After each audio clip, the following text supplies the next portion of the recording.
Selamat pagi anak-anak, bagaimana kabar kalian hari ini? Semoga kalian di rumah dalam keadaan baik-baik saja ya.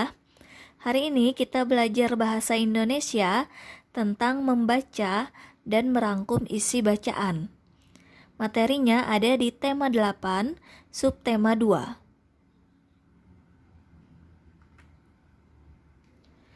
Nah, yang sekarang akan kita bahas adalah membaca. Membaca merupakan kegiatan yang berguna untuk memperoleh informasi penting berupa ilmu pengetahuan dan pengalaman-pengalaman baru yang belum diketahui. Hal-hal yang perlu diperhatikan untuk menemukan informasi penting dari sebuah bacaan. Yang pertama, memahami judul teks bacaan untuk mengetahui informasi keseluruhan dari bacaan. Yang kedua, menggali informasi lebih mendalam dengan membaca keseluruhan isi teks bacaan.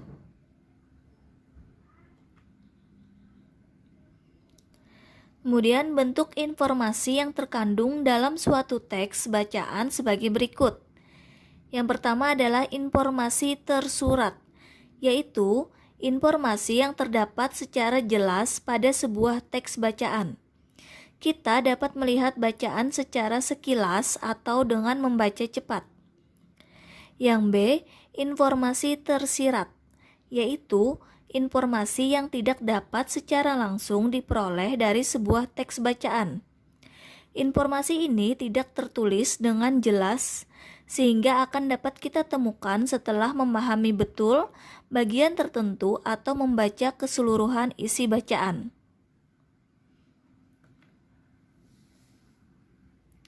Contoh menemukan informasi tersurat dan informasi tersirat. Di sini sudah ada teks bacaan yang berjudul Pentingnya Air Bagi Manusia. Air merupakan kebutuhan pokok yang tidak dipisahkan dari kehidupan makhluk hidup. Tanpa air, makhluk hidup tidak dapat bertahan hidup. Kurang lebih 3/4 bagian tubuh manusia terdiri dari air. Salah satu manfaat meminum air dalam jumlah yang cukup adalah untuk meningkatkan konsentrasi kita. Selain itu, tubuh kita juga akan selalu segar sepanjang hari. Nah, dari teks tersebut, informasi tersurat yang didapat yaitu salah satu manfaat air adalah untuk meningkatkan konsentrasi. Kemudian informasi yang tersirat yaitu pentingnya air dalam kehidupan manusia, sehingga tanpa air manusia tidak akan bertahan hidup.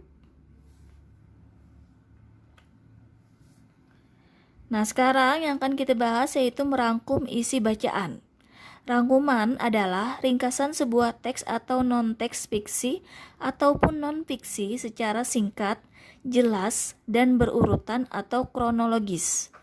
Jadi merangkum artinya membuat catatan panjang menjadi lebih pendek, yang mana tetap memperhatikan sistematika urutan kronologis, ide pokok dalam tulisan atau lisan yang hendak dirangkum. Cara membuat rangkuman. Yang pertama, membaca teks asli atau mendengarkan naskah yang dibacakan. Yang kedua, tentukan ide pokok pada tiap paragraf. Yang ketiga, menulis rangkuman. Dan yang keempat, membaca kembali rangkuman yang telah dibuat.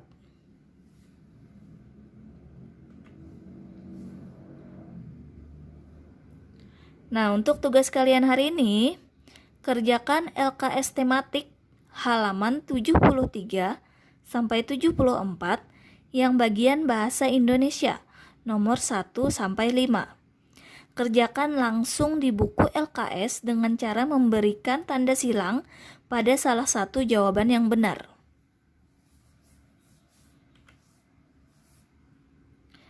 Terima kasih anak-anak sudah mendengarkan penjelasan Ibu hari ini.